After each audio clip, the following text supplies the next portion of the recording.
Hey guys, tonight we step into a morning that smells of grass and wood smoke, of flowers freshly gathered, and the faint sweetness of May dew clinging to your shoes.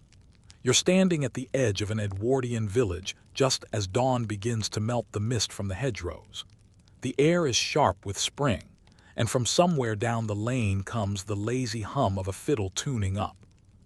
It's May Day, and though your calendar says the year is in the 1900s, what's about to unfold could have been lifted straight from the Middle Ages. So before you get comfortable, take a moment to like the video and subscribe, but only if you genuinely enjoy what I do here. And while you're at it, drop your location and local time in the comments. I love seeing how far these sleepy little journeys travel. Now dim the lights, maybe turn on a fan for that soft background hum, and let's ease into tonight's journey together. You start walking toward the village green. The sun's still shy, a faint blush behind the church tower. Somewhere nearby you can hear the soft rustle of people moving through the hedgerows, their laughter muffled, their baskets clinking with something fragile. A girl passes you, her apron spilling with wildflowers, cowslips, bluebells, hawthorn blossoms, the kind of flowers medieval herbalists once claimed could heal sadness. She doesn't look like she's just picking flowers for fun. There's reverence in her movements, as if she's handling relics. It's Edwardian England, yes, with bicycles leaning against gates and a motorcar snorting down the far road. But here, this morning, time folds in on itself. The village is replaying an older script, one that smells of wood smoke and pagan breath.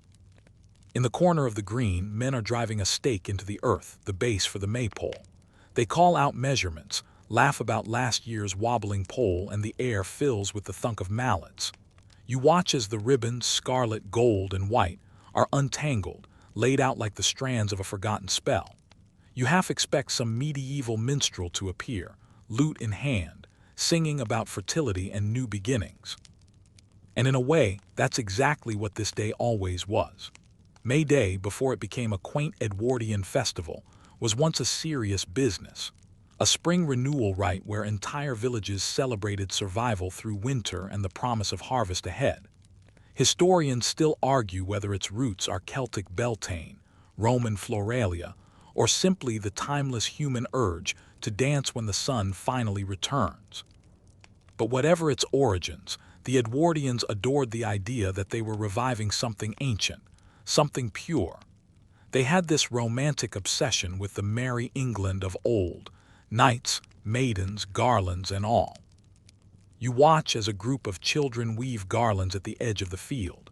Their fingers move with sleepy determination, threading roses and ivy through loops of willow. The smell of crushed petals fills the air, sweet, green, and slightly melancholy. Somewhere, a boy starts singing a tune about the month of May when flowers bloom gay, a melody so old it feels like it could summon sunlight itself. In the churchyard nearby, the vicar is pretending not to notice all this pagan nonsense, though you catch him smiling as he passes. It's the same uneasy balance medieval villagers once struck, half faith, half folklore. In those centuries, May Day was sometimes tolerated, sometimes banned, but never forgotten. Even the strictest preachers couldn't quite stamp out the urge to celebrate the earth's rebirth. The Edwardians, of course, rebranded it as a moral, wholesome pageant. Pure English heritage, they said, with a dash of medieval romance. You feel a tug of envy for how seriously they take it. Every ribbon, every flower, every sleepy grin seems charged with meaning. The older women murmur about dew charms for beauty, an echo of medieval superstition. The young men joke about catching the May, meaning love, though you suspect the laughter hides old anxieties about luck and fertility. The day has barely begun, and already the world feels brighter, looser, alive. As the sun climbs, the green comes into full bloom, hats trimmed with blossoms, banners unfurled, musicians tuning fiddles and pipes. You catch the smell of fresh bread wafting from a cottage and hear the splash of ale being poured. For a moment, it's as if the centuries have collapsed and you're standing in a medieval village dressed up as Edwardian England, or maybe it's the other way around. There's a whisper running through the crowd about who'll be the May Queen this year. A local girl, shy and barely 16, chosen to wear a crown of roses and represent the spirit of spring.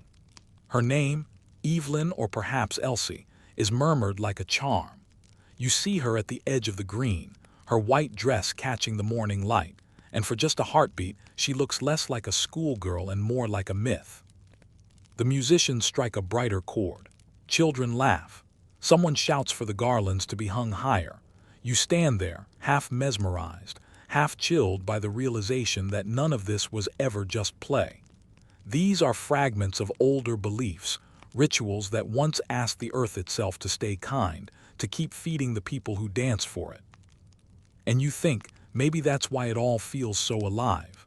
The petals aren't just decoration. The dew isn't just water. The garlands aren't just pretty, they're prayers disguised as flowers. You can hear the laughter first, high, spiraling, the sound of ribbons brushing against the wind. When you reach the green again, the maypole stands tall and gleaming, its base wrapped in ivy, its ribbons fluttering like tongues of color against the pale Edwardian sky. It's not just a pole, of course. You can feel it immediately. There's something deeply ancient about it, like a relic of the forest pretending to behave itself in the center of the civilized world. The villagers have formed a wide circle around it. Children, parents, even the vicar who's now pretending to adjust his hat while secretly enjoying the view. Everyone seems to know where to stand, as if the choreography were built into their bones. You join the outer ring, watching as the first dancers take their ribbons, red and gold twinning through their fingers like veins of sunlight. When the fiddler begins, it's with a tune that sounds halfway between a church hymn and a tavern jig. You can't tell if it's meant to praise God or just the weather. The dancers step forward, weaving in and out, crossing and uncrossing until the ribbons begin to braid themselves around the pole. The whole structure sways a little as they move, a bright spiral of color descending toward the earth. You feel your pulse match the rhythm, forward, cross, turn, back again. It's mesmerizing.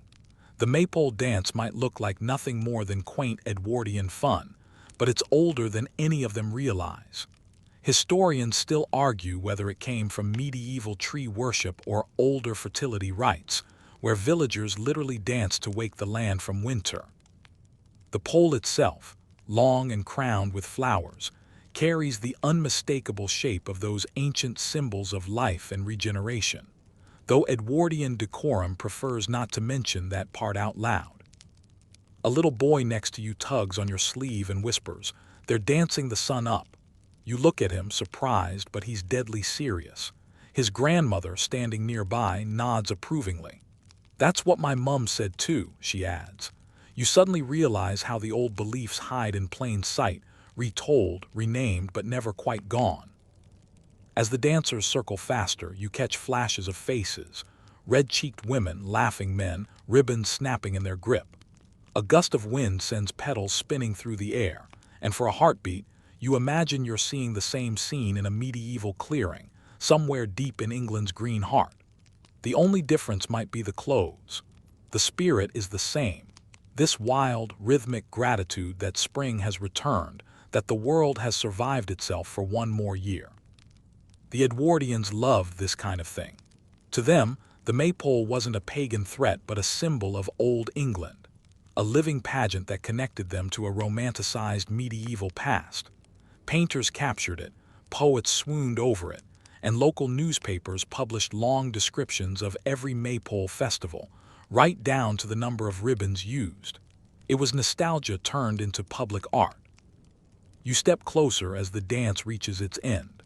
The ribbons, once separate, have now woven themselves into a tight, shimmering braid down the pole's length.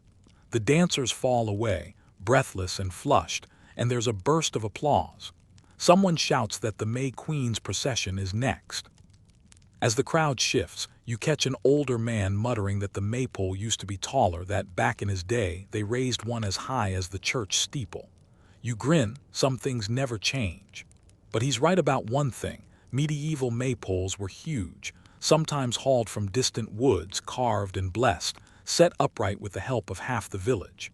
In some places they were left standing year-round, a permanent reminder of renewal. You find yourself wondering what it must have felt like back then, when a community's survival really did depend on whether spring returned kindly. To dance wasn't just celebration, it was petition, maybe even negotiation with the gods of weather and earth. The ribbons weren't just for show, they symbolized the threads of life, of connection, of the delicate weaving between humans and nature. Someone offers you a cup of cider, cloudy homemade, the kind that tastes like apple skins and wood smoke. You take a sip and feel the warmth spread through you. Around the green, people are settling onto blankets, chatting, laughing. A group of schoolchildren are practicing their turn as merry milkmaids, a role invented by Victorian teachers but loosely based on medieval folk characters. They've even tied little bells to their wrists. Then at the edge of the crowd you spot her, the girl chosen as May Queen. She's walking slowly now, led by two small boys dressed as pages. Her white dress catches every shard of sunlight, and the crown of roses on her head seems almost too heavy for her. The people part for her like water around a boat. And that's when it hits you. This isn't just a dance or a pageant. This is ritual continuity. The maypole's shadow stretches toward her as she approaches, the ribbon swaying slightly in the breeze. For a fleeting second, you see both ages at once. The Edwardian crowd with their buttoned coats and lace collars, and beneath them, the ghostly echo of medieval villagers dancing barefoot, dirt under their nails, hope in their hearts. A dog barks. The music falters. The spell breaks, but the feeling lingers. You can still sense the pulse of something ancient in the ground beneath your feet, as though the maypole's roots run deep, deep enough to touch the centuries. Someone nearby mutters, "Next year we'll make it bigger." And you know they don't just mean the pole, they mean the memory, the magic, the fragile thread that keeps the past alive through the turning of the seasons. The maypole's shadow slides across your shoes, long and deliberate as the crowd begins to sing. You hum along, not quite knowing the words, but it doesn't matter. The melody knows you. The crowd shifts again, a gentle ripple of excitement running through the green. You can feel it, the moment everyone's been waiting for. The musicians start up a softer tune, and a group of girls carrying garlands steps forward, clearing a path through the throng. The May Queen is coming. She walks slowly, barefoot on the cool grass, her steps careful as though the morning itself might break if she treads too hard. Her dress is simple white lawn, trimmed with lace that catches the light like spider silk. On her head rests the rose crown, layer upon layer of red, pink, and cream blossoms bound together with ivy. It glows in the sunlight, so fresh it almost looks alive. You can smell the flowers before she reaches the center, rich, sweet, and heavy with dew. People murmur softly as she passes. The little boys carrying her train look both proud and terrified, their jackets 2 sizes too big, their expressions solemn. Somewhere a baby cries, but even that sound feels part of the ritual, part of the morning's symphony of life. The crowd encircles her, forming a living ring of faces. Someone hands her a wooden scepter topped with a carved bloom, and she accepts it with both hands, blushing deeply. Then the music changes, flutes now, higher and brighter, like birds calling from a hidden grove. You watch as she takes her place on a small wooden throne draped in white cloth and greenery. It's not gold or jeweled like a royal chair, but there's something grand in its simplicity. Around her, garlanded girls begin to dance, their ribbons swirling like halos of color. It's all so choreographed, so well rehearsed, and yet it hums with something real. You feel the hair rise on your arms. It's the same sensation you get watching a medieval coronation, or perhaps a rite much older than that. The May Queen, the Lady of Spring, the living symbol of the Earth's renewal. Historians still argue whether this tradition was ever truly medieval. Some say it was revived, or even invented, by Victorians desperate to romanticize the countryside. Others insist the role of the May Queen goes back to fertility goddesses, to Beltane fires, to half-forgotten rituals where humans embodied the turning of the year. But as you stand here, watching her lift her scepter in trembling hands, it doesn't really matter. The weight of centuries presses softly against the scene. Whether or not the past agrees, the people here believe. The vicar steps forward now, smiling benignly, as if to lend the day an air of respectability. He offers a brief blessing, something about gratitude for beauty and the season's bounty, but his words are drowned out by the wind carrying the smell of cut grass and ale. You can tell even he's a little enchanted. When the music swells again, the queen rises. A hush falls. She turns slowly in place, raising her scepter toward each corner of the green. It's almost priestly, this gesture, as though she's sanctifying the space itself. You half expect the earth beneath her to bloom anew. Then the laughter returns. The tension breaks. The Garland girls pull her into their circle, and together they begin a gentle round dance, the hem of her dress brushing against the grass. The people cheer, and a man near you shouts, "Long live the May Queen!" It's impossible not to smile. The moment is both solemn and ridiculous, sacred and charming. The Edwardians adored this kind of theatrical earnestness, the mingling of old mysticism with new civility. They wanted to touch the past without getting too muddy. Still, there's something about that crown that feels almost dangerous. Those roses, symbols of beauty, love, and pain, once represented the Virgin Mary in medieval devotion, but here they're something else entirely. They're the relics of older queens, of Flora, of Maya, of nameless earth goddesses who ruled over crops and childbirth. You wonder if the girl knows what she's wearing, if she feels the history humming under her skin. The wind picks up and one of the petals drifts loose, spiraling down to land near your feet. You bend to pick it up, and for a heartbeat, you swear you hear a distant hum, like chanting or bees in a far-off orchard. Maybe it's just your imagination, or maybe the land remembers. The villagers start singing again, a roundelay that seems to rise from the soil itself. You catch bits of the lyrics, something about the greenwood tree, something about love, and suddenly you're back in another century entirely. You can almost see medieval villagers dancing barefoot in the mud, the same melody carried on their breath. There's laughter again when the crown slips slightly over the queen's eyes. A woman rushes forward to fix it, earning a cheer from the crowd.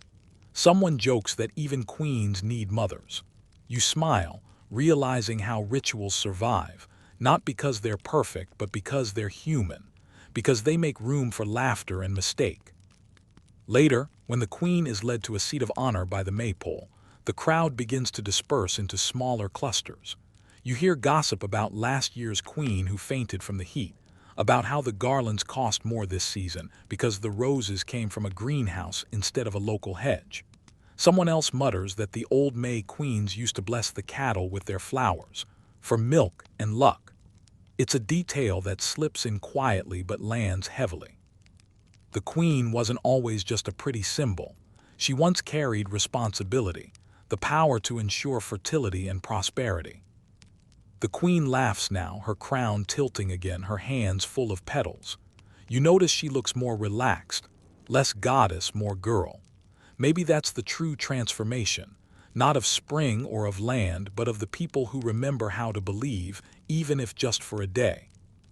As the musicians pack up their instruments and the morning sunlight grows warmer, the May Queen rises from her seat.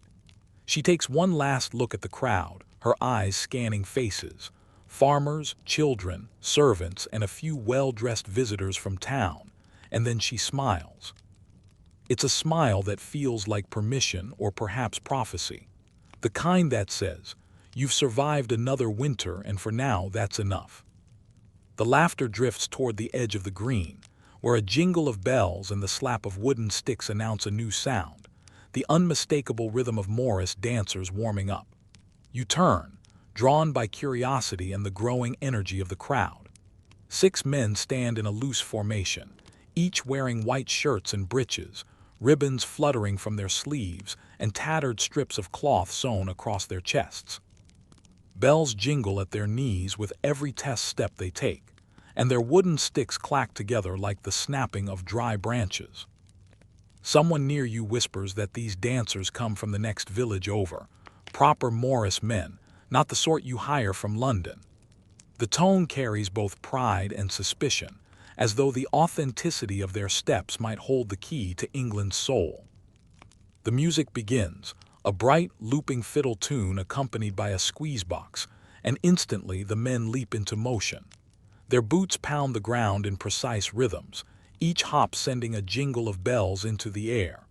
They swing their sticks high, clashing them with a satisfying crack, then twirl and stamp again. It's strangely mesmerizing. You've seen plenty of Edwardian performances before, parades, concerts, pageants, but this feels raw, almost primal. The energy of it isn't polished or polite, it's ancient. There's power in the way they move, power in the way the dust rises beneath their boots, and power in the rhythm that echoes against your ribs. The crowd claps along, laughing and cheering, though you can see that most of them don't really understand what they're watching. To them, it's part of the fun, a bit of Merry England nostalgia. But to the dancers themselves, there's something deeper happening.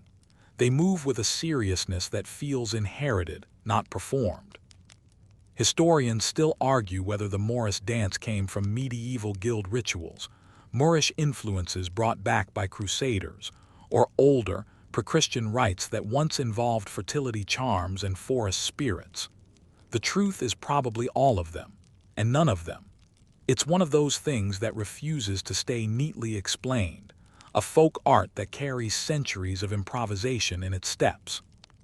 You catch one dancer's expression as he leaps, eyes half closed, mouth open in something that's not quite a grin. He looks like a man remembering, even if he doesn't know what he's remembering. Their leader, a gray-bearded man with ribbons in his hat, raises his stick, signaling a shift in the pattern. Now they're circling one another, striking their sticks in pairs, bells ringing faster. The rhythm grows chaotic, joyful, fierce. And then, as suddenly as it began, it stops. The silence afterward feels enormous. Then comes the applause, wild, relieved, grateful. The men grin, bowing, breathless. Someone hands them mugs of ale, and they toast one another, the bells still jingling faintly with every movement. A woman in a straw hat drops a few coins into a small wooden box marked for the band. You stay back as the dancers take a rest, the smell of sweat and crushed grass mingling with the sweetness of spilled cider. One of them, the youngest, maybe 20, sits cross-legged on the ground and starts adjusting the straps on his bells. He glances up and says, "Bit daft, innit? But it's ours." You nod, he grins. Dad did it and his before him. Don't really think about it, you just dance. There's something beautifully medieval about that answer. The way tradition survives not because it's studied, but because it's lived. In the Middle Ages, Morris dancers often appeared at fairs, church ales, and May games, their bells announcing joy long before their faces were seen. They danced for luck, for harvest, for marriages, and sometimes, simply because the world was too heavy not to. And yes, there's always been mischief in it. Older accounts mention hobby horses prancing between the dancers, masked fools stealing kisses from the crowd, even mock battles between the forces of winter and summer. The Edwardians, of course, cleaned it up a bit.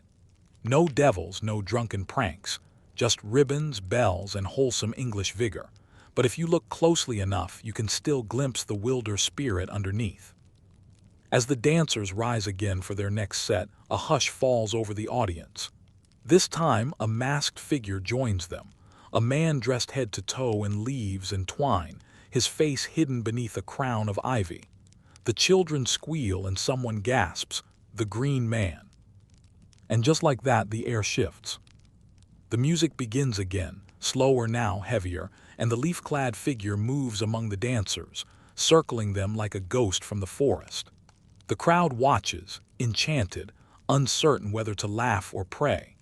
The Morris men strike their sticks again, and each blow sounds like a heartbeat echoing through the soil.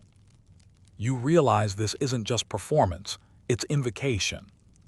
The Green Man, the ancient spirit of vegetation and rebirth, has slipped quietly into Edwardian May Day, disguised as entertainment.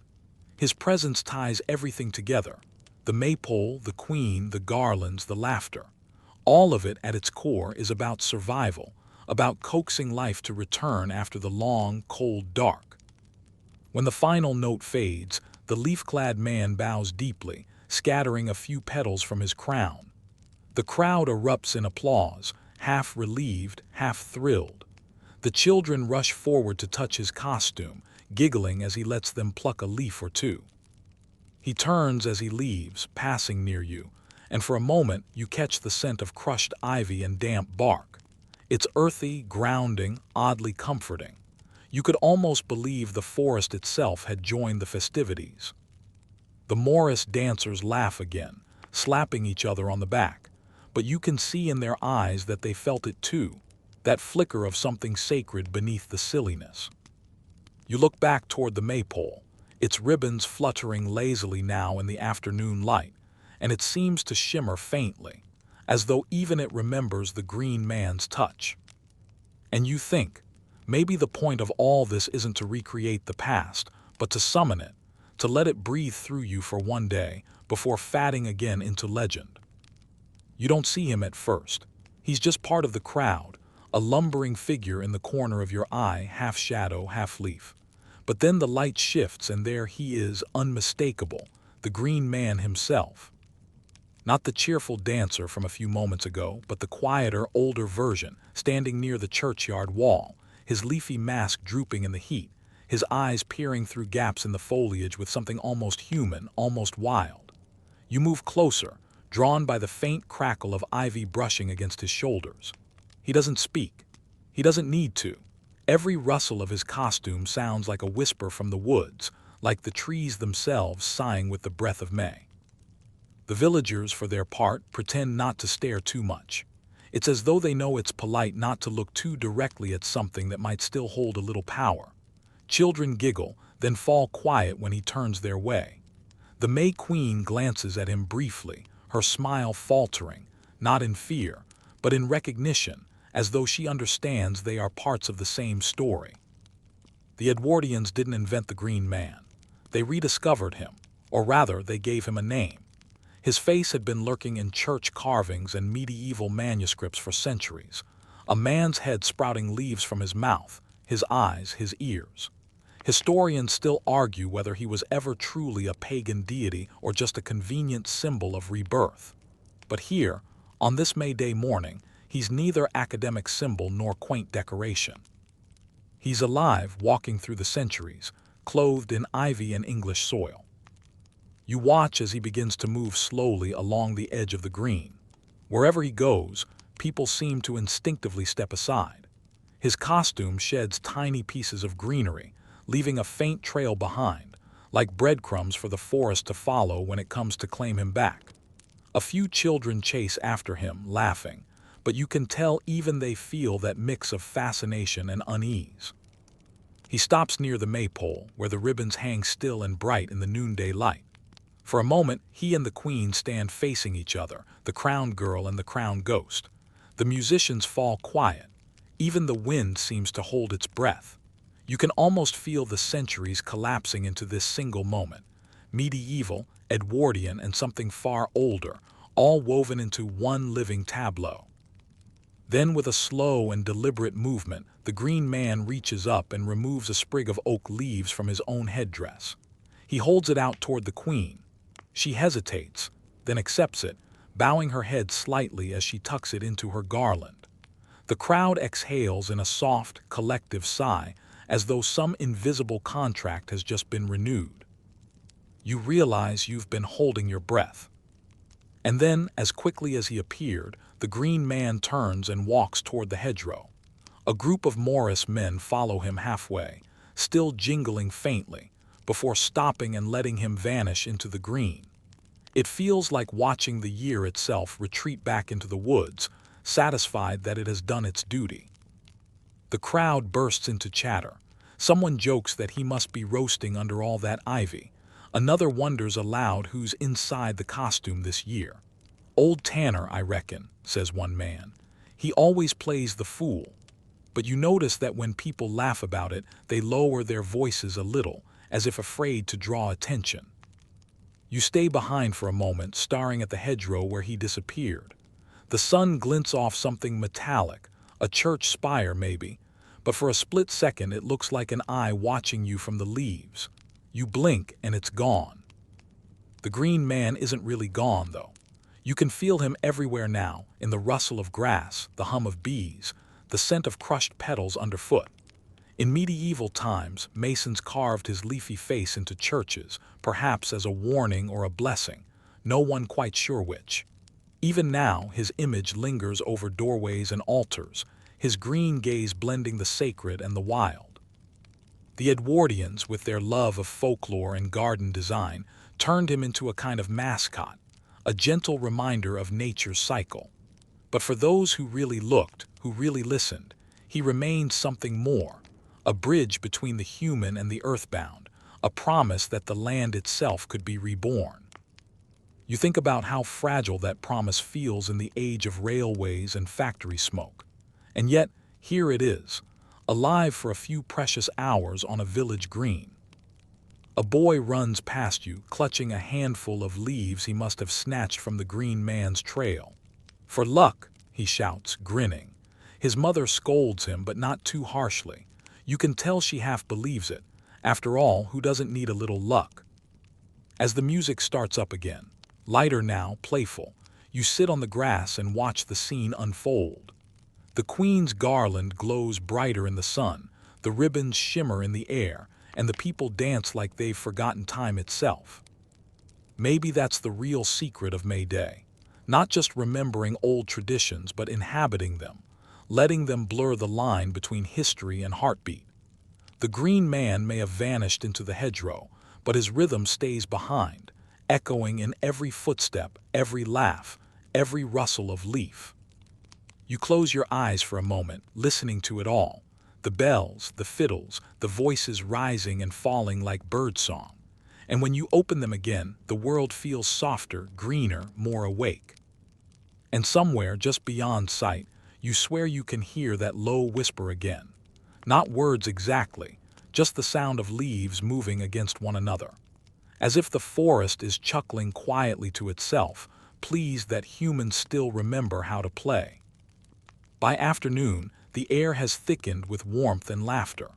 The morning's dew has burned away, leaving the grass flattened where dancers and picnickers have trampled it. The scent of crushed wildflowers, cider, and baking bread drifts together, a blend that feels as old as the festival itself.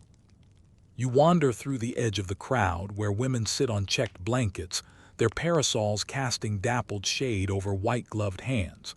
A gramophone hums faintly in the distance, competing with the live fiddlers. Children run wild, their shoes kicked off, their voices hoarse from shouting. You hear fragments of conversation, half gossip, half folklore. They say if you weave the queen's ribbon into your hair, you'll dream of your true love. And if the green man looks at you 3 times, it means you'll have a good harvest. Nonsense, all of it. He's just old Harold in a costume. But no one quite believes their own disbelief. The village green has become a patchwork of old customs and modern comforts. A bicycle leans against the oak where garlands hang. A small crowd gathers around a photographer who's setting up his heavy camera on a tripod, eager to immortalize the May Queen and her attendants in silver nitrate. He adjusts his lens, fusses with his flash powder, and calls out, "Hold still, eyes this way." The resulting image will look calm and timeless, a vision of eternal spring. But you, standing on the fringe, know how much motion and breath swirl just outside the frame. You can almost feel history tugging at the corners, trying to fold itself neatly into the picture. An elderly woman nearby hums a tune, her voice thin but steady. You recognize it as a version of Hallan Tow, one of those old English songs that half the country has forgotten, but some corners still remember by heart.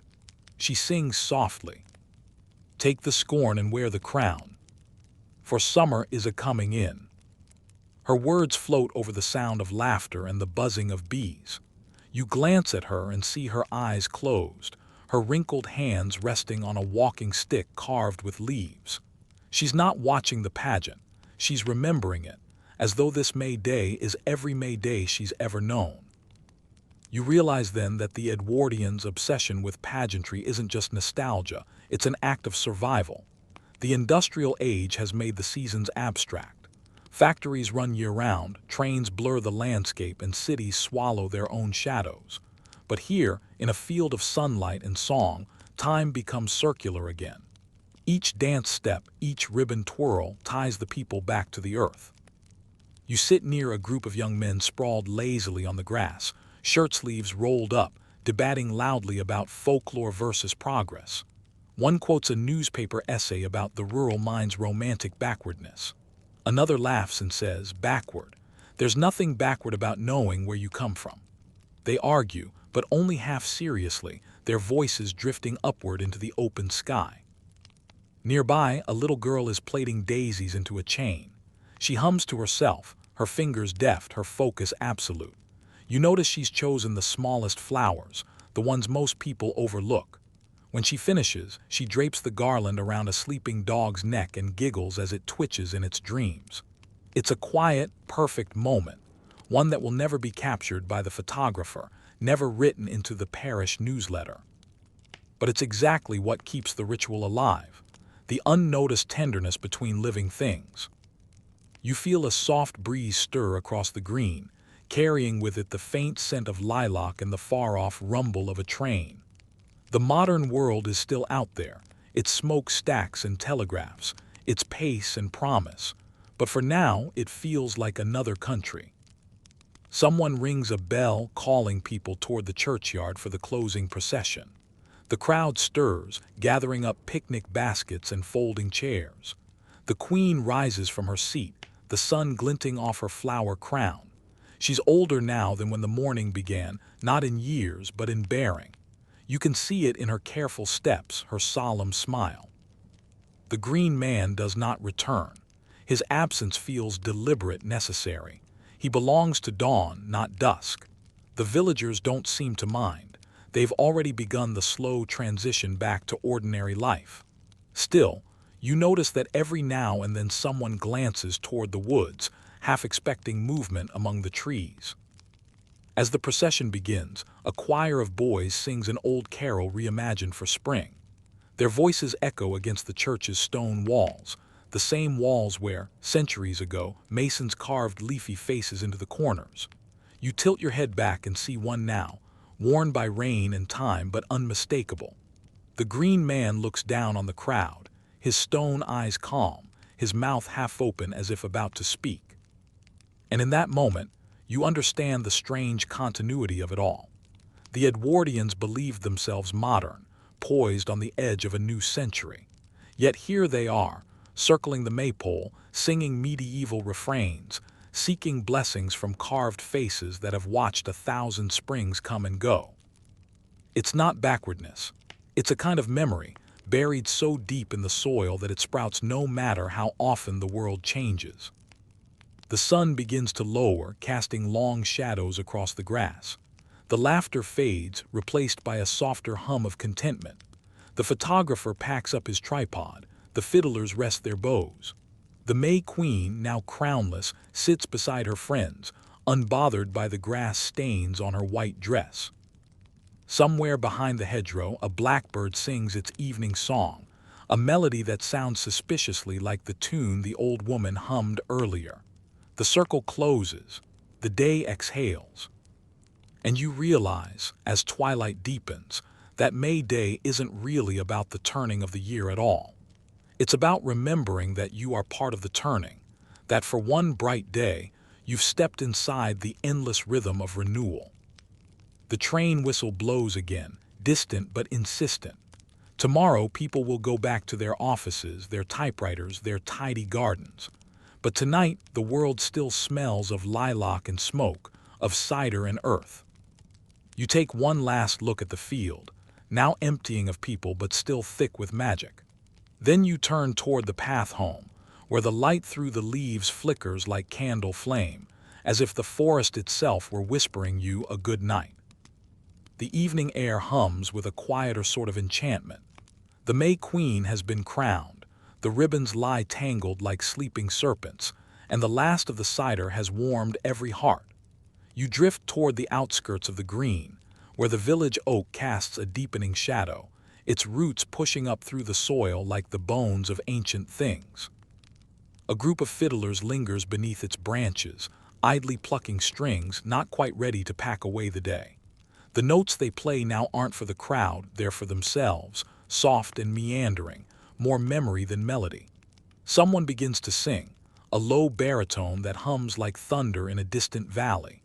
The words sound familiar, yet old enough to taste of parchment and candle wax. Now winter's done and fled away.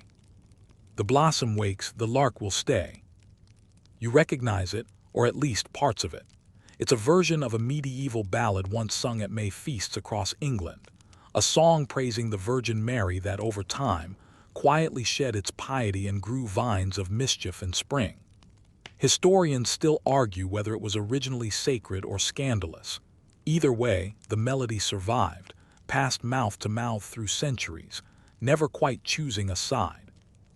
The villagers join in, voices uneven but true. A few sing sharp, others slow, but the sound they make together is something beyond harmony, a bridge between ages. You find yourself mouthing the refrain, the words slipping off your tongue like they'd been waiting there all along. Somewhere nearby, children are chasing each other through the last patch of sunlight, their laughter carrying across the green. The scent of crushed time rises from where their shoes pound the earth. The sound of a blacksmith's hammer echoes faintly from the edge of town, rhythmic and steady, blending with the music in strange counterpoint. You look up at the oak, its canopy still thick with last year's leaves, new buds pushing through like promises. Beneath it, a circle of older men sit on benches, pipes glowing, eyes half closed. They talk in the slow rhythm of those who measure time in harvests, not hours. "That song," one murmurs. "My grandfather said his grandfather sang it when Queen Victoria was a girl."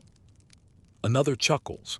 "Then his grandfather heard it when Henry VIII still had both his wives." You smile. The joke doesn't even make sense historically, but no one corrects it. The point isn't accuracy, it's continuity. A younger man, flushed with ale, leans forward eagerly. "You know," he says, "they say in medieval days that oak there was sacred. People left ribbons for luck, coins for wishes. They called it the wishing tree." The older men nod, half listening, half remembering. You glance at the trunk. Sure enough, scraps of fabric flutter in the fading light, small tokens tied by children, lovers, and the quietly desperate. Blue, white, red, even a strip of newspaper folded neatly into a bow. A mother guides her daughter to the tree, whispering something you can't hear. The girl ties a piece of her own hair ribbon to a branch, eyes squeezed shut. When she steps back, she looks lighter, as though the wish has already begun to take root. The fiddlers strike up another tune, something livelier, with a rhythm that makes even the most stoic villagers tap their feet. A few couples rise to dance, skirts swaying, shoes slipping on grass slick with dew. The air is cool now, but the warmth of bodies, laughter, and motion holds the chill at bay. And then you notice the church's shadow stretching long across the field, reaching the edge of the oak's roots. The two worlds, the sacred and the wild, touch, overlap, and for a moment they are one. In the medieval mind, that boundary was always thin. Priests might bless the maypole in the morning, then turn a blind eye to the moonlit dances after dark. The Edwardians, more restrained but no less sentimental, pretend not to notice the overlap. They speak of tradition and heritage instead of magic. Yet here, beneath the oak, the word tradition feels like a polite disguise for something older and deeper. You hear a boy ask his mother, "Why do they sing the same songs every year?" She answers without hesitation, "Because if we stopped, the flowers might forget to bloom." You laugh quietly, but she doesn't. She means it, or maybe she doesn't know she means it. Either way, you feel the truth in her words. A lantern flickers to life near the vicarage, its light golden and soft. The May Queen and her attendants appear again, this time without ceremony. They're barefoot now, wreaths slipping from their hair, carrying platters of bread and cheese for the musicians. The fiddlers accept the offerings with bows and laughter. It's an echo of the medieval custom of offering loaves and ale to wandering minstrels, a small act of gratitude wrapped in joy. One of the musicians, a woman with a sunburned nose and calloused fingers, begins to play a gentle, lilting melody. It sounds half lullaby, half prayer. The oak seems to lean closer, the children quiet, even the night birds pause. In that silence, you realize how May Day has changed hands across the centuries like a well-worn instrument. Each generation tunes it slightly differently, but the song remains recognizable. You can feel the layers beneath this Edwardian evening: the medieval monks who tolerated the feasts, the peasants who risked censure to dance anyway, the Victorians who sanitized it for polite society. And yet through all those filters, the music endures. You sit back against the grass, eyes closing as the melody folds around you. The notes mingle with the scent of lilac and smoke, the hush of wind through leaves. The fiddler's tempo slows, the voices fade. For a few long moments, it's just the tree, the stars beginning to show, and the faint echo of a ballad that refuses to die. You feel yourself exhale, slow and steady, the sound blending with the rest. Somewhere in the distance, the last bell of the church rings, a gentle chime that seems to say good night. The oak creaks softly, the world breathes. And you, lulled by song and starlight, drift into that timeless in-between place where history and dream trade faces under the same quiet sky. By the time darkness fully folds itself over the village, the air has thickened with smoke, laughter, and that particular warmth that comes only from the promise of shared mischief. You can smell roasting meat from somewhere near the green, a late supper perhaps, or simply an excuse for one more hour of celebration. The light from the bonfire crackles through the dusk, bright enough to gild the faces of those gathered, but not quite bright enough to banish the shadows that dance just behind them. You wander closer. Someone presses a mug of ale into your hand before you can protest. It's warm and sweet, laced with nutmeg and clove, a recipe that's traveled from medieval cookbooks to Edwardian kitchens mostly unchanged. Drink, the man insists, laughing. It's tradition, and if you spill it, they'll make you dance to earn another. So you drink. The flavor is thick, heavy with malt, and you can almost taste the centuries. Each swallow a link in a chain stretching back to the rowdy medieval feasts where drink flowed as freely as song. The Edwardians like to think themselves more civilized than their ancestors, but you can see it in their flushed cheeks and shining eyes. The old chaos isn't gone. It's just wearing a cleaner waistcoat. Around the fire, a small group has begun a game that looks half innocent and half dangerous. They're blindfolding one another with scarves, spinning and sending them off to find the May Queen. It's a game with roots deep in medieval folk play, once meant to symbolize the search for fertility, luck, or divine favor, depending on who was explaining it to whom. The Edwardians, of course, have rewritten it as mere fun. But even now, as the blindfolded wander through the crowd, arms outstretched, you sense the ghost of its old meaning pulsing beneath the laughter. A man with a crown of ivy takes a seat beside you. His coat is too fine for the village, an Edwardian gentleman slumming for the weekend, you think, but his grin is unmistakably impish. You know, he says, once upon a time there'd have been a lord of misrule presiding over this. You nod. You've read about him, the medieval trickster who turned order upside down, making peasants into kings and kings into jesters for a single night. Imagine, the man continues, leaning closer, the servants giving orders, the vicar wearing bells, the squire fetching his own ale. He laughs, and for a heartbeat, you swear he could be the Lord of Misrule himself, reborn for the evening, keeping watch over a crowd that has forgotten how to call him by name. The bonfire roars, sparks spiraling into the dark. The crowd breaks into a chant, nonsense syllables that once might have been Latin or Celtic or simply gibberish meant to sound ancient. Drums join in, small hand drums with taut leather stretched thin, their rhythm primal and hypnotic. You feel it in your chest, that pulse of the world before clocks. Nearby, someone begins a mock ceremony. A May crown offered to a laughing farmer, his beard singed from getting too close to the flames. A woman holds up a loaf of bread as if it were a relic. Children cheer as the queen knights her court with a wooden spoon. It's absurd and glorious, the kind of ritual that means everything and nothing at once. A few steps away, an old man tells a story to anyone who will listen, a tale of a medieval feast when the Green Man appeared in human form and danced with the Lord's daughter until dawn. His audience leans in, rapt, though everyone knows he's embellishing.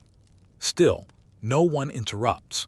It's not about truth, it's about keeping the story alive long enough to be told again next year. The air grows thicker, the fire pops. Someone starts a round of singing that blends drinking song with him, and no one seems to notice or care which is which. Historians still argue, you recall, whether May Day was a pagan survival or a Christian adaptation. But standing here, ale in hand, surrounded by laughter and smoke, the question feels almost irrelevant. The human need to gather, to sing, to momentarily undo the world's seriousness, that's the true faith being practiced tonight. A woman in a blue shawl leans close to you. They say if you throw a piece of bread into the fire, you'll have luck for the year, she whispers. Or if you're unlucky, it'll tell the truth you've been avoiding. You break a corner from the loaf she offers and toss it into the flames. It blackens quickly, curling like paper. You half expect a voice to speak from the coals, but the only sound is the wind sighing through the trees. Still, the moment lingers, a superstition made sacred by belief alone. The Lord of Misrule, if that's who he is, climbs atop a barrel and calls for a toast. His voice carries over the crowd like thunder wrapped in honey. To old customs, he shouts, to bad decisions, to the good spirits that never left us. The crowd erupts. Mugs clash, ale spills, laughter bursts free. A few people begin another dance, this one faster, wilder. The fiddlers scrape their bows furiously, and the rhythm picks up until you can feel it vibrating through the soles of your feet. You think of medieval manuscripts describing May games that ended in chaos, barrels rolled downhill, pies thrown, even small riots when the ale ran out. The Edwardians might not reach such heights, but their spirit is the same.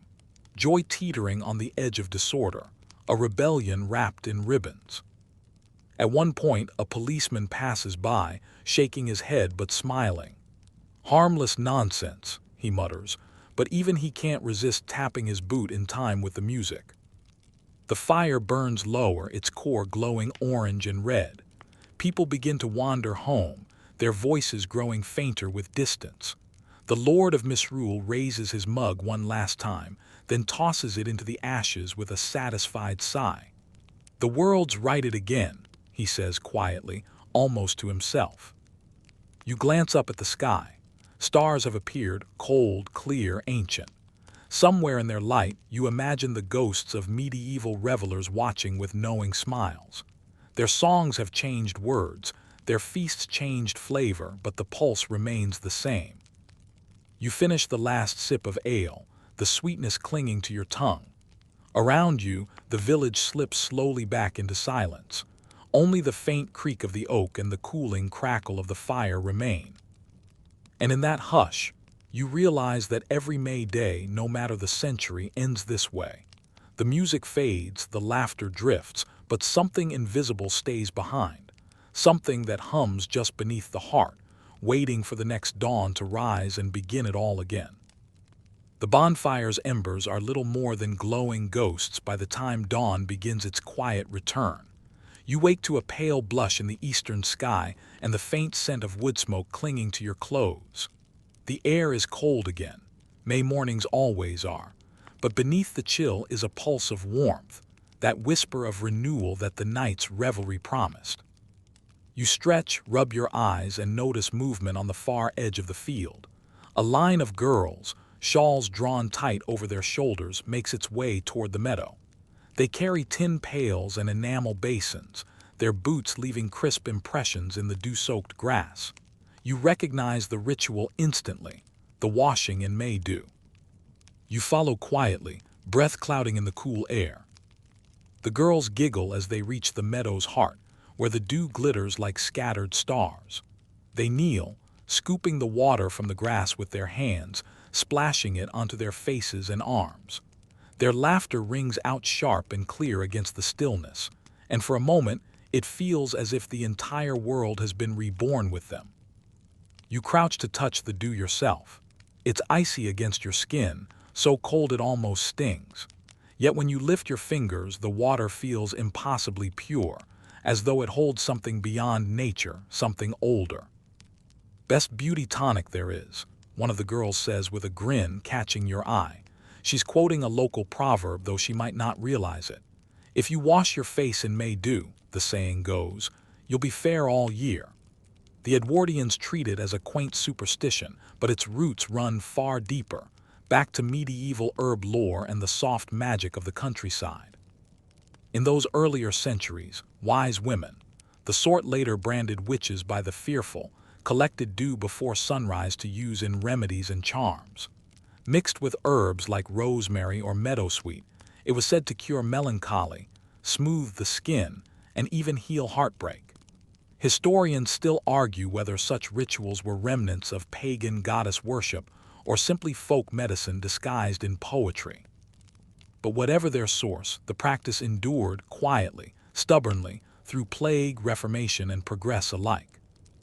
You watch as one girl, perhaps 12 years old, dips her kerchief into the wet grass, wrings it out, and ties it neatly around her neck. "To keep away freckles," she tells her friends solemnly. They both dissolve into laughter a moment later. You smile too, not at the superstition, but at the persistence of belief itself, the gentle audacity of thinking the morning can be coaxed into kindness. A skylark bursts upward suddenly, a streak of sound and motion rising toward the growing light. The girls look up, hands shielding their eyes. "A good omen," one of them cries. Whether she's quoting her grandmother or making it up on the spot hardly matters. It feels true in the air around you. As the sun crests the horizon, a mist rises from the meadow, curling around ankles and drifting over the wildflowers. It blurs the edges of everything, trees, sky, people, until it feels as if you're standing inside a dream the world hasn't quite finished having. You can almost imagine a medieval morning here. Peasants in rough wool, church bells calling them to mass, dew clinging to bare feet before the day's work. Then, centuries later, the same ritual, Edwardian girls in white pinafores, their teachers looking on with fond disapproval. Each generation bending the custom slightly, but never daring to break it. An elderly woman arrives with a small glass bottle, the kind that once held cough syrup. She stoops carefully, filling it with dew, her hands steady despite the chill. When she notices your curious gaze, she says softly, "For my roses." "Roses?" you ask. "They bloom better with it," she says matter-of-factly. Then after a pause, "Or maybe I just like to think so." She smiles and walks away. The field is fully awake now. The birds are louder, the sky pale blue streaked with gold. The girls gather their buckets and head back toward the village, their laughter trailing behind like ribbons. You follow at a distance, shoes soaked through, face tingling from the cold dew. At the gate, they pause to hang garlands on the posts, simple loops of buttercups and hawthorn, glistening with moisture. The act feels both casual and sacred, a gesture repeated so many times that it has forgotten its own origins. You glance down the lane. A few men are emerging from cottages, yawning, fastening braces, preparing for the workday. The maypole still stands in the distance, ribbons limp but colorful in the early light. The remnants of last night's feast, empty mugs, charred logs, a forgotten shoe, dot the green. Life resumes, but you can tell that something subtle lingers beneath the ordinary rhythm, like perfume clinging to fabric. A milk cart rattles by, the driver tipping his cap. "You've been out early," he remarks. "May do," you reply with a shrug. He laughs. "Ah, chasing beauty, are you?" "Always," you say, and he nods knowingly before carrying on, the clop of hooves fatting down the lane. You think of how the Edwardians, so obsessed with hygiene and progress, still found time for this, stepping barefoot into the fields, trusting in the same morning rituals their medieval ancestors believed could turn fate itself. In their lace gloves and parasols, they might have looked modern, but beneath it all was the same yearning, to touch the world and feel it touch back. The church bell tolls 7 times. Somewhere behind you a cockerel crows. The day has begun in earnest, but for you it still feels suspended between centuries, half in sunlight, half in legend. You look once more at the meadow. The dew is vanishing fast now, soaking back into the earth, carrying with it 1,000 whispered hopes. And you think, with a kind of sleepy wonder, that maybe the true purpose of the May Dew wasn't beauty or luck or even belief. It was participation. A way to step barefoot into the season itself, to blur the line between human and nature, between prayer and play. You breathe in deeply, the scent of damp grass, lilac, and distant chimney smoke. The world feels freshly washed. Then you turn toward the village, cheeks cool, heart strangely light, as though you too have been baptized by the morning. Section 10. By mid-morning, the sun stands high enough to chase away the silver mist, revealing the gentle geometry of Edwardian rural life. The cottages, with their red brick chimneys and ivy-clad eaves, glow softly in the new light. Along the lanes, you hear the rhythmic clatter of milk pails, the bark of a distant dog, and the low murmur of gossip exchanged between neighbors leaning over gates. You follow the sound of steady footsteps toward the heart of the village, the market square. It's not a grand place, but it's lively. A small knot of carts and stalls, a handful of horses tied to the railings, and the warm, yeasty scent of bread drifting from the bakery door. The baker's boy is already out, his face dusted with flour, hawking loaves from a wicker basket. "Hot buns, fresh this morning," he calls, voice cracking with youth and enthusiasm.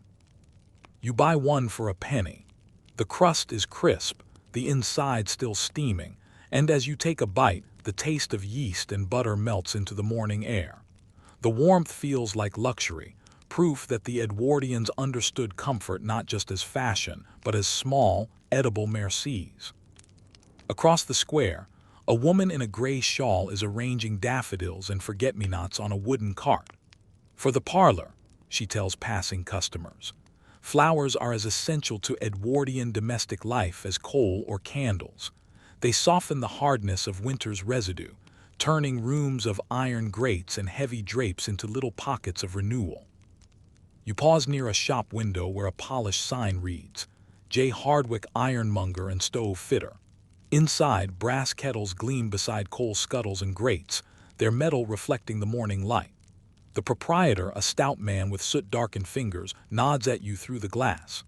Business is good in springtime, he'll later tell you, people repairing what winter has battered. Fire grates need cleaning, chimney flues scraping, stove pipes patching before next frost returns. Even in the season of rebirth, the thought of warmth never leaves their minds. As you wander on, the church clock chimes 9. The market begins to hum louder, carriages arriving from nearby farms, children darting between baskets. A young woman in a straw hat stops by a stall selling ribbons and thread. She's buying blue trim for Whitsun, she explains with a shy smile. In a week's time, the village will dress again for the holiday. Processions, hymns, white dresses, and the ringing of bells. The Edwardians, for all their restraint, are experts at marking the turning of seasons. You pause by a blacksmith's forge, drawn by the sharp rhythm of hammer on metal. Inside, the air smells of heat and horses. The smith, bare-armed and ruddy-faced, is shoeing a mare whose coat gleams like polished chestnut. Sparks leap each time his hammer strikes, bursting into brief constellations before fading into the dimness. You watch, mesmerized by the simple choreography of man, metal, and beast. "Hard work keeps the cold away," the smith says without looking up, as though reading your thoughts. "Body remembers it even when spring comes." He's right. You feel the truth of it in the pulse of the forge, in the rhythm of village life itself, an undercurrent of labor that never entirely rests, only shifts shape with the seasons. By noon, the square quiets again. Housewives return home to prepare lunch, broth and bread, maybe a slice of ham if the household is lucky. The smell of coal smoke rises once more from chimneys, though it's thin and almost lazy now, a ghost of winter's intensity. You wander back toward the edge of the village, past hedgerows brimming with hawthorn blossom. Bees hum softly in the white blooms. A skylark's song spirals upward until it vanishes into the sky. The world feels full, yet unhurried, a living clockwork turning at the pace of nature rather than machines. There's a path leading beyond the hedgerow, narrow and half overgrown. You follow it until it opens onto a field bordered by low stone walls. There, in the middle of the field, stands an Edwardian woman with a parasol tilted over her shoulder. She's wearing a pale blue walking dress trimmed with lace, utterly impractical for the countryside, yet somehow perfect in its defiance. She looks at you and smiles faintly. "Too fine a day to stay indoors," she says. You agree, and together you walk a little way, the grass whispering beneath your boots. She tells you about her husband, an engineer in London, who writes each week but rarely comes home before midsummer. She tells you of the garden she keeps, of the roses that survive the frost, of how every spring feels like a second chance. "I sometimes think," she says softly, "that the hardest part of the cold months isn't the chill itself. It's how long it takes the heart to thaw." You both stop to watch a kestrel hovering above the field, its wings perfectly still against the sky. The moment holds, a fragile equilibrium between past and present, silence and song. When you part ways at the stile, she thanks you for the company and disappears down the lane, parasol bobbing like a fragment of sky. You linger a while longer, staring at the horizon where the land folds gently into light. The winter that nearly broke them, the coal shortages, the frost-cracked pipes, the nights huddled by flickering fires, already feels like a distant story. And yet you realize it's precisely those months that make mornings like this feel earned. The Edwardians, for all their elegance, were not simply dreamers in lace. They were survivors of their own quiet winters. Every hearth they kept burning, every pot of jam sealed for the cold season, every frostbitten morning endured with a smile. These were victories, small but profound. And as you walk back toward the village, you feel a strange, tender gratitude for them, for the unseen endurance that built the comfort of their days, and for the rituals that taught them, year after year, how to welcome warmth when it finally returned. By late afternoon, the light begins to mellow into that soft, golden clarity the Edwardians adored, perfect for photography if one had the means. You stroll past the green once more, and already the children have returned, their laughter echoing between the cottages. The maypole ribbons, once bright and taut, now hang loose and tangled, a rainbow in disarray. No one seems to mind. The day's work has been done. The village breathes in relief, every soul alive in the calm between toil and twilight. You take the road that curves away from the village, following a plume of gray rising from a distant chimney. The air thickens slightly, less of the meadow, more of soot. The path leads you to a small industrial outskirt, where the landscape shifts from wild hedgerow to brick and steel. You've entered the world of the Edwardian factory worker, where the rhythms of spring mean little to the machines that never sleep. The textile mill looms ahead, tall and proud, its windows reflecting the sunset like panes of copper. Inside, the hum of gears continues, though the whistle has already sounded. Men and women spill out through the gates, their faces tired but not defeated. Many of them wear small posies pinned to their coats, violets, buttercups, scraps of green from the hedgerows. It's May Day, after all. Even soot-black hands deserve a flower. You fall in step beside a woman carrying a lunch pail and a bunch of wilted daisies. She notices your glance and chuckles. "For my youngest," she says. "He's crowned May King at the school this year. Never thought I'd see the day." Her tone mixes pride and disbelief, the simple joy of watching one's child stand briefly at the center of the world. Her words remind you that even here, amid the clang of iron and hiss of steam, the May spirit lingers. The medieval heart of celebration, The defiance of hardship through color and dance still beats beneath the Edwardian veneer of progress. Historians still argue whether May Day's persistence among industrial workers was nostalgia or quiet rebellion. Maybe it was both. Down another lane, you spot a row of terraced houses, their doors thrown open to catch the breeze. Inside, the faint notes of a piano drift through a window, someone practicing a hymn or perhaps a waltz. A child's laugh cuts through the tune, followed by the scolding voice of a mother. The smell of coal smoke and boiled cabbage fills the street. These homes are not grand, but they hum with resilience, proof that even factory air cannot smother the human instinct for warmth. At the end of the street stands a public house, the Crown and Garland, its sign creaking softly in the wind. You step inside, welcomed by the blend of chatter, clinking mugs, and the low crackle of a fire that never quite goes out. The air is thick with pipe smoke, the light amber and forgiving. A fiddler plays near the corner, and a few men in flat caps stamp their feet in half-hearted rhythm. At the bar, an older man raises his glass. "To the May," he toasts, voice hoarse but merry. "To flowers and fair weather and no more frost on the window panes." The room answers with laughter. You smile, lifting an imaginary mug. You find a seat near the hearth, watching as people drift in and out. There's a woman in a shawl humming an old tune, something that sounds faintly medieval, all lilting intervals and soft minor turns. It's a melody of survival, you think, the kind that travels through centuries in disguise, wearing the clothes of whatever age it finds itself in. The fiddler changes key, and suddenly the song becomes brighter, livelier. The floorboards tremble beneath tapping feet, mugs knock against tables, and for a brief, glorious moment, the factory town feels like a village green again. When you step outside, the evening air is cooler. The smell of smoke follows you, clinging like a memory. The streets are quiet now, lit by the orange flicker of gas lamps. You walk toward the edge of town where the road climbs a low hill.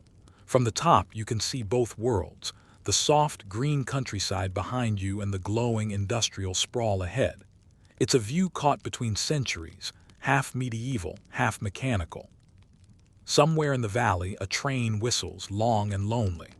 The sound feels almost human, like the breath of a giant engine yearning for the open fields it helped to tame. You stand there for a long while, the wind tugging gently at your coat, thinking of all the people who brought May through the ages. Peasants, nobles, poets, mothers, mill hands. Each one, in their own way, wove another ribbon into the long dance of spring. As darkness deepens, you start back down the hill. You pass a small chapel with stained glass windows glowing faintly from within. The door is ajar and you peek inside. A handful of people kneel at the pews, the scent of candle wax thick in the air. A priest murmurs prayers over the faint hum of harmonium keys. On the altar lies a garland of roses, pale, perfect, and trembling in the candlelight. You smile at the thought. Even here, faith and flower coexist, the sacred wrapped in petals. When you emerge once more into the night, the stars have begun to bloom above the rooftops. You tilt your head back and count them, though you quickly lose track. The sky seems endless tonight, like history itself, vast and stitched together by flickering points of persistence. And in that quiet, you realize something simple but enduring. The May spirit, this tender defiance of darkness, is not tied to meadows or kings, nor even to time. It survives wherever people need a reminder that warmth returns, that joy can grow in the cracks of soot and stone.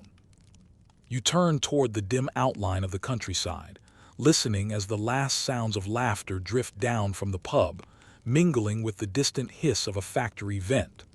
Together, they make a strange harmony, ancient and modern, fragile and brave.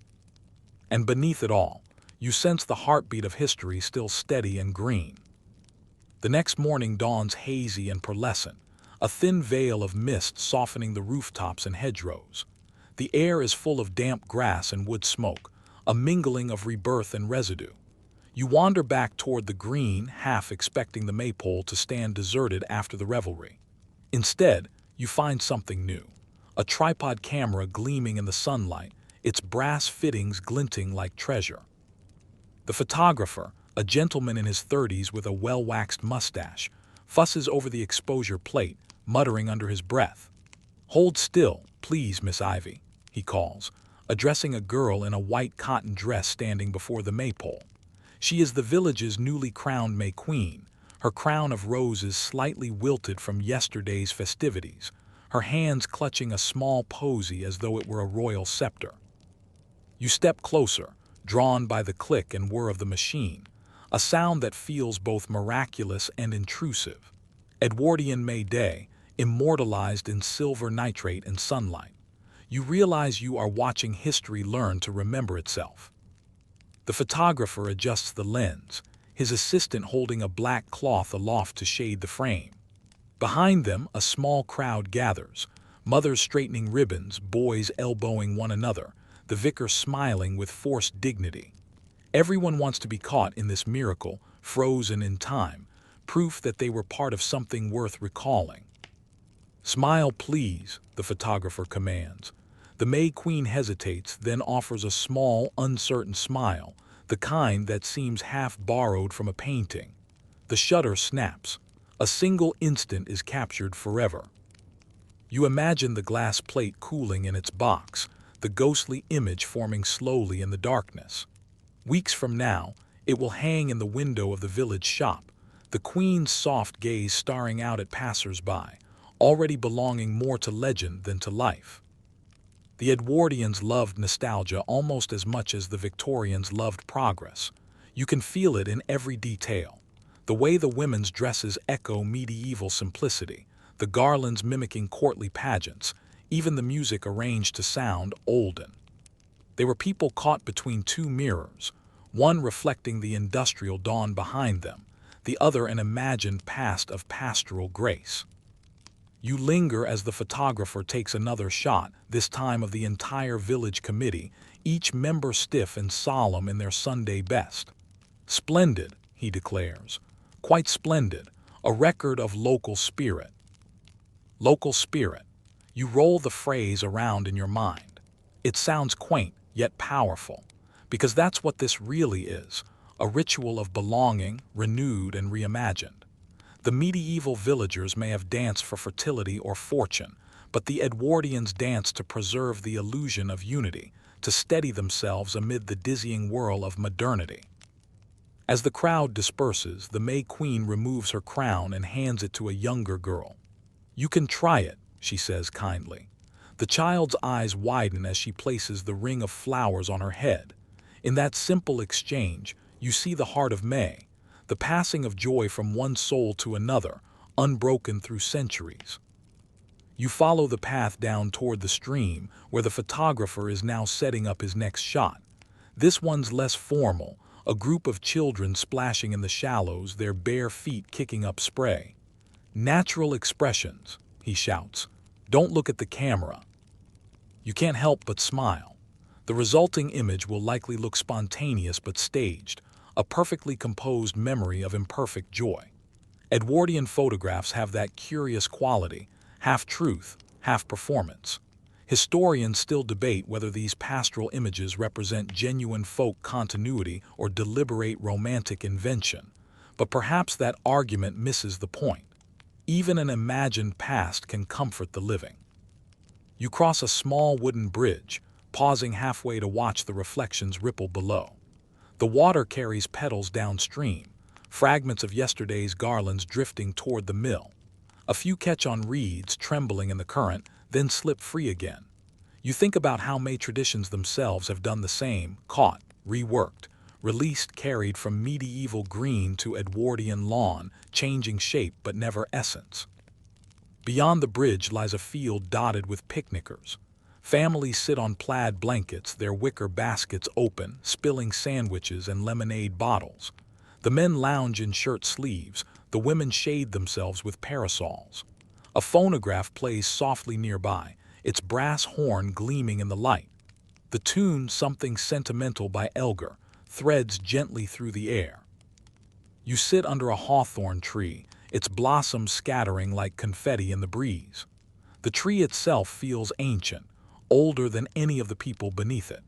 Perhaps, centuries ago, It shaded another May gathering, one filled with jesters and minstrels instead of bowler hats and corsets. A little boy approaches, holding a small posy of daisies. "For you," he says solemnly before darting away. You tuck it into your buttonhole, smiling at his earnestness. Even now, the language of flowers speaks: innocence, kindness, renewal. The same vocabulary medieval maidens once wove into garlands. As the afternoon deepens, the light shifts again. Less golden now, more honeyed and slow. You watch the photographer pack up his camera, the plates carefully stowed. Soon, the day itself will be just another image developed, printed, admired, and eventually forgotten by all but historians. Yet something of it will survive, buried in the gaze of the May Queen or the curve of a ribbon fluttering in the wind. You stand, brushing the grass from your coat, and take one last look at the green. The maypole still stands tall, its ribbons whispering softly in the dusk breeze. A few children linger, unwilling to let the day end. Somewhere, a church bell tolls 6 times. You begin to walk back toward the village, your steps slow, reluctant. Behind you, laughter fades into distance, replaced by the soft hum of evening insects and the occasional coo of a pigeon settling into the eaves. The air cools, carrying the faint scent of roses and smoke. You realize then that Edwardian May Day, for all its elegance and staging, carries the same heartbeat as its medieval ancestor. The need to mark the passage of darkness into light, to remind oneself that beauty endures. Even under the lens of a camera, even in the shadow of factories, even as centuries shift and meanings blur, the flowers still bloom, the ribbons still turn, and the people still dance. You find yourself walking along a narrow lane lined with primroses and dandelions, the kind of road that feels older than the maps that name it. The day has softened into a pale gold haze. From somewhere beyond the hedgerow comes the steady murmur of voices, not the lilting chatter of villagers this time, but the crisp tones of debate. You follow the sound to a small clearing where 3 people stand beside a stone stile, their coats too long, their shoes too clean for the countryside. They are, unmistakably, historians, early Edwardian ones, the sort who carry notebooks and opinions in equal measure. A picnic basket sits forgotten at their feet, and you can almost taste the intellectual tension in the air. "I tell you, Miss Denham," says one, a tall man with pince-nez and the air of certainty, "these May Day rites are purely pagan survivals. Fertility cults, the green man and all that nonsense, fragments of a heathen age accidentally preserved in rural custom." Miss Denham adjusts her hat and gives him a patient smile. "Or conveniently invented by the Victorians, Dr. Keppel. You overestimate the continuity of the peasantry. Most of these so-called ancient customs were revived, or even created outright, in the last 60 years. You've seen the parish records. There's scarcely mention of maypole dancing in half these villages before 1850. The third scholar, an older woman with a walking stick and eyes like polished flint, chuckles softly. "Perhaps you're both right. Traditions die and are reborn as often as people do. The question isn't whether they're ancient, but why people need them to feel ancient." You stay quiet, hiding behind a hawthorn, but you can't help smiling. Their conversation feels timeless, every generation of scholars circling the same paradox. Is May Day a memory or an invention? Did it truly spring from medieval soil, or was it planted anew by nostalgic hands? Historians still argue whether the green man ever meant fertility or simply served as a convenient medieval flourish in church carvings. Dr. Keppel waves his notebook for emphasis. But the evidence is clear. The May Queen echoes Flora, the Roman goddess of flowers, the Morris dancers, pagan mummers, and the maypole itself, a remnant of the sacred tree. Miss Denham laughs softly. And yet, if you ask the villagers, they'll tell you it's about ribbons and good weather and seeing the neighbors again. Hardly Bacchic frenzy. The older woman leans on her cane, watching a bee drift between blossoms. "We scholars have a bad habit," she says. "We look for ghosts in gardens instead of gardeners. What matters is not how old the custom is, but that it's alive. Her words linger long after they've gathered their picnic and moved on. You stay behind, listening to the echo of their debate dissolve into the hum of the countryside. The truth, you suspect, lies somewhere in between. Perhaps the medieval May was neither purely pagan nor purely Christian, neither wholly reborn nor entirely forgotten. It simply shifted, the way rivers shift their courses yet still flow toward the same sea. You walk on, mulling it over. Along the hedgerow you spot carvings on an old church gate, a cluster of faces, some human, some leafy.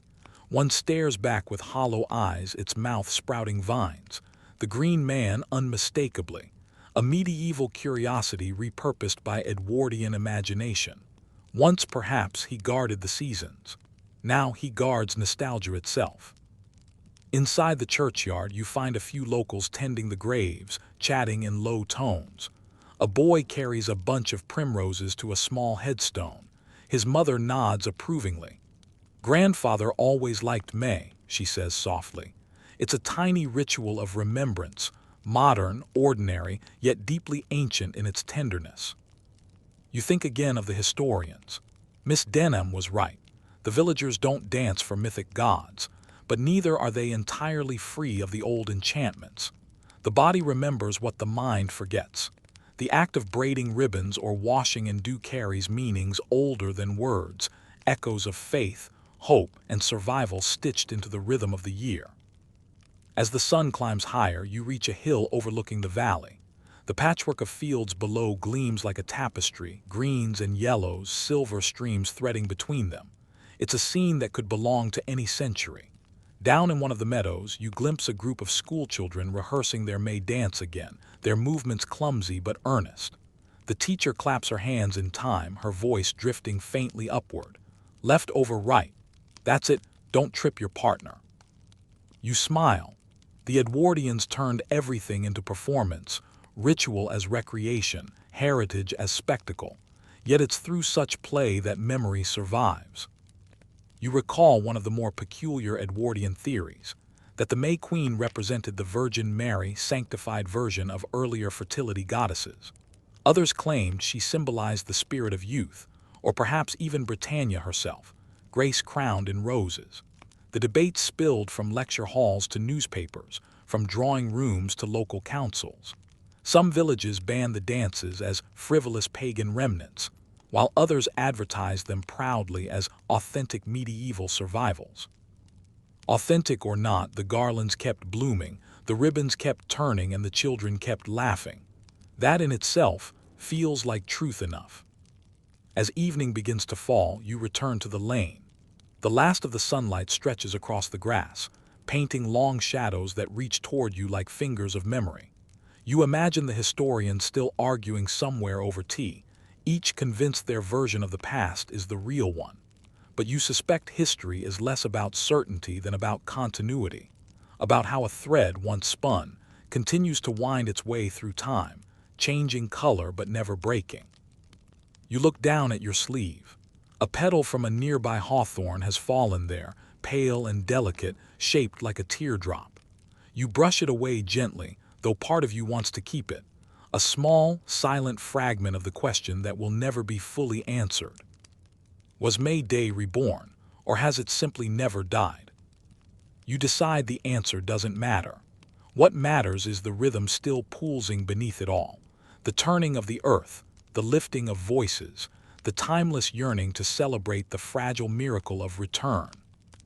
And somewhere, perhaps in another century, someone else will walk this same lane, hear the echo of laughter on the wind, and wonder the same thing all over again. The days that follow drift softly into one another, a kind of lingering afterglow. The May garlands have begun to brown at the edges but still hang proudly from doorways and cottage beams. A few petals fall whenever the wind sighs through the village, scattering like gentle confetti over the cobblestones. Life resumes its rhythm. The plowmen return to their fields, the mill wheels turn, the schoolchildren swap ribbons for textbooks, but somewhere under it all, the pulse of May still beats. You take a morning walk through the meadow that hosted the dance. The trampled grass bears faint circles where feet once turned and laughed. The maypole stands alone now, stripped of its finery, its ribbons trailing like fading memories. It looks at once triumphant and melancholy as though aware of its brief reign. You touch the wooden pole, still warm from sunlight, and imagine the laughter that once wove around it. The echo seems to hum faintly in the air. Not far off, a small fire burns, nothing festive now, just a tidy pyre of trimmed branches and hedge clippings. A gardener in a tweed cap tends it, the smoke rising in thin spirals. "Waste not," he says when he spots you watching. "After May we clear the green, make ready for summer proper." He tosses another branch onto the fire and the flames flare briefly, licking gold at the sky. You stand beside him, watching the smoke twist upward. The smell is sharp, earthy, familiar, the scent of endings that promise beginnings. There's something both comforting and cruel about it, the way beauty burns, the way joy gives way to duty once again. "Funny thing," the gardener murmurs. "We do all this every year.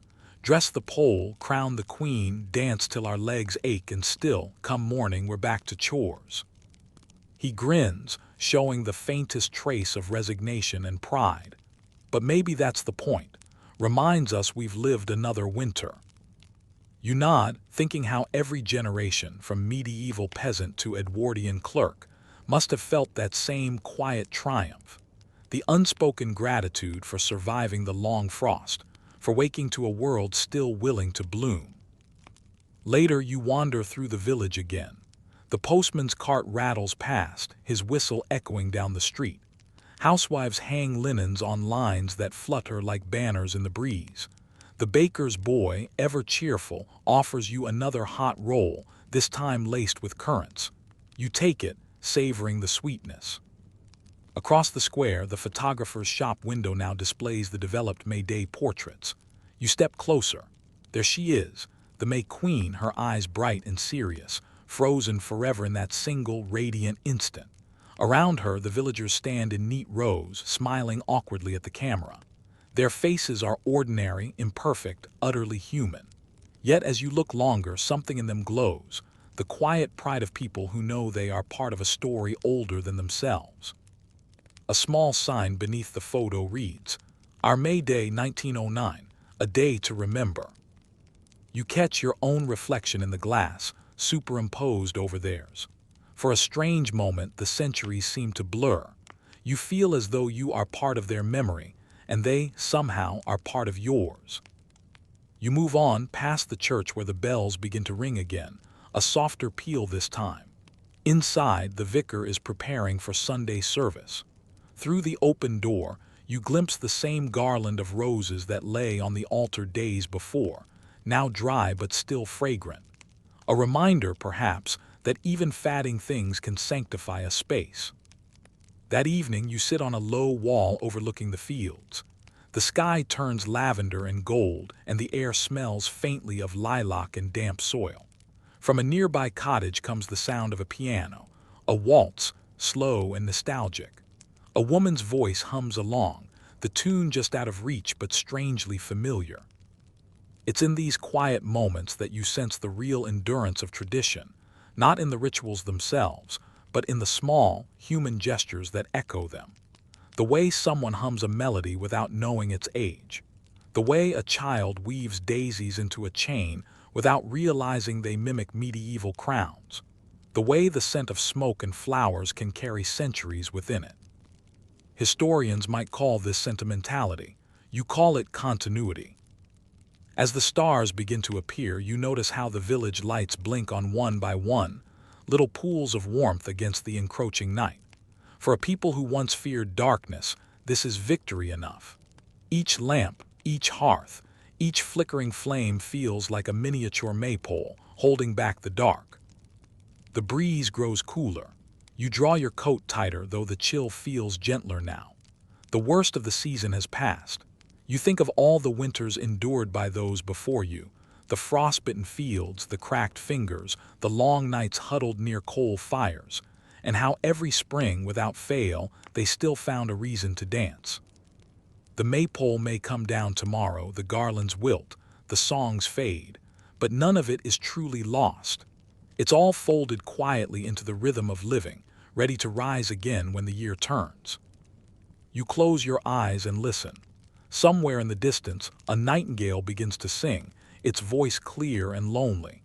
The sound seems to stitch the day together, binding dusk to dawn, past to present. And you understand now. The medieval heart of May Day was never about pagan gods or courtly spectacle. It was about endurance disguised as joy. The Edwardians, knowingly or not, had inherited that wisdom, the art of celebration as survival. As the last light drains from the sky, you whisper a small, private farewell to the day, to the flowers, to the echo of laughter that still lingers on the wind. Tomorrow will smell of ordinary things again, soap and coal dust and damp earth, but somewhere beneath it all, you'll still sense the sweetness of May. Morning seeps through your curtains in a pale wash of gold. The first Sunday after May Day feels quieter, softer, as though the whole village is still half dreaming. Church bells sound distant, slower than usual, like they, too, are catching their breath. You rise and step outside, and the air smells faintly of rain on stone, mingled with the last ghost of lilac. The lane glistens from an early drizzle, and puddles reflect the sagging garlands drooping from cottage windows. You walk past them, noting how some residents have replaced the fading blooms with sprigs of fresh ivy, evergreen persistent, a sign that not all beauty wilts quickly. An elderly woman sweeps her stoop, humming a tune you recognize from the May Day dance. She pauses, gives you a knowing smile, and says, "Once a year we're young again, aren't we?" Then she resumes her sweeping. You head toward the green. The maypole lies on its side now, stripped bare, waiting to be stored in the parish shed. Its ribbons, those once brilliant silks, are tangled and frayed but still glint faintly when the sunlight finds them. Two young boys roll the pole along the grass, laughing as they go, pretending it's a fallen giant spear. "Careful," calls the churchwarden. "That's for next year." He says it half scolding, half fond, because he knows full well the boys will remember this day when they're men. Nearby, the May Queen's crown rests upon a white cloth on a wooden bench. The petals are brittle now, their perfume faint but lingering. A small crowd gathers around it as if it were a relic, whispering about how fair she looked, how proud her mother must be.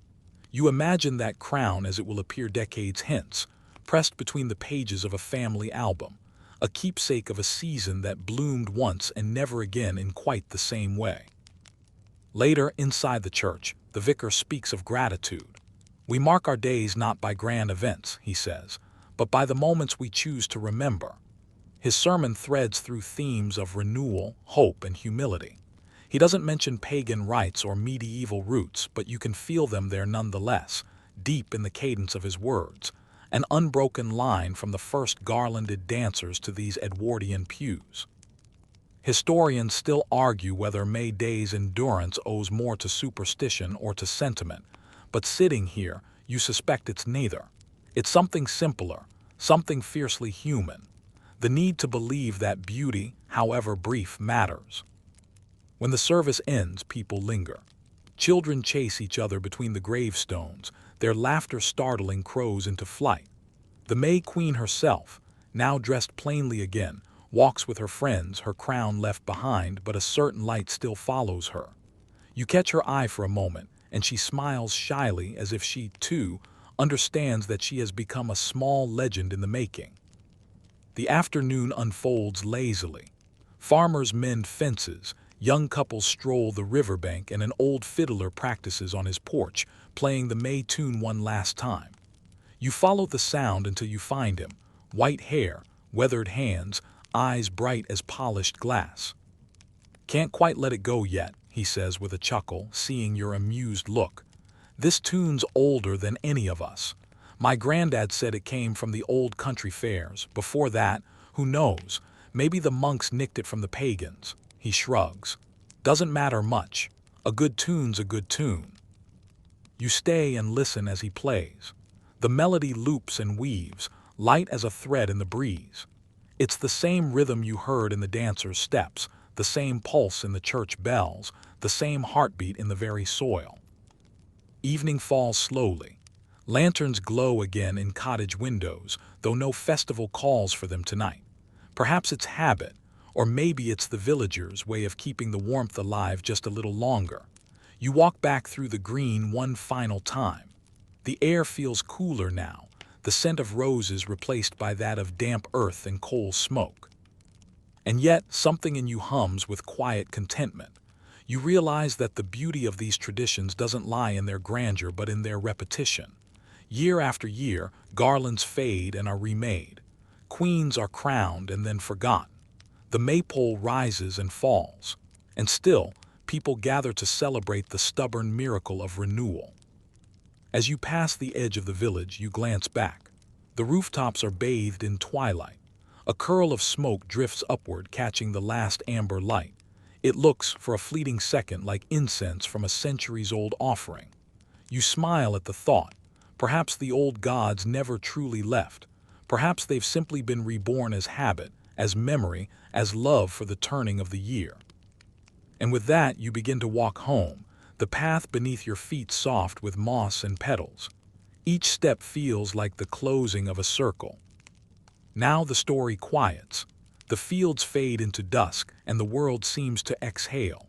You can almost smell the grass cooling, hear the gentle crackle of hearth fires awakening across the village. The bells have fallen silent. Only the slow rustle of wind through the hedges remains.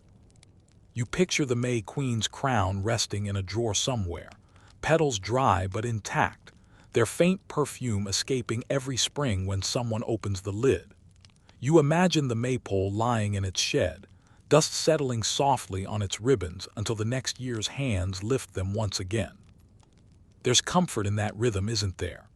The way life folds and unfolds, the way endings borrow the scent of beginnings. You might even hear it now, the faint echo of laughter from another time, a reminder that joy, however fleeting, always leaves something behind. So breathe deeply. Let the air of that Edwardian evening linger a moment longer. Let the warmth of its fires glow against the cool edge of your own night. Because even now, in your world of electric lights and restless clocks, that same ancient promise still whispers through the seasons. That darkness will pass, that flowers will bloom, that we, humans, fragile and stubborn, will keep dancing, no matter how many winters we endure. So rest easy tonight, knowing the garlands will always return. Sweet dreams.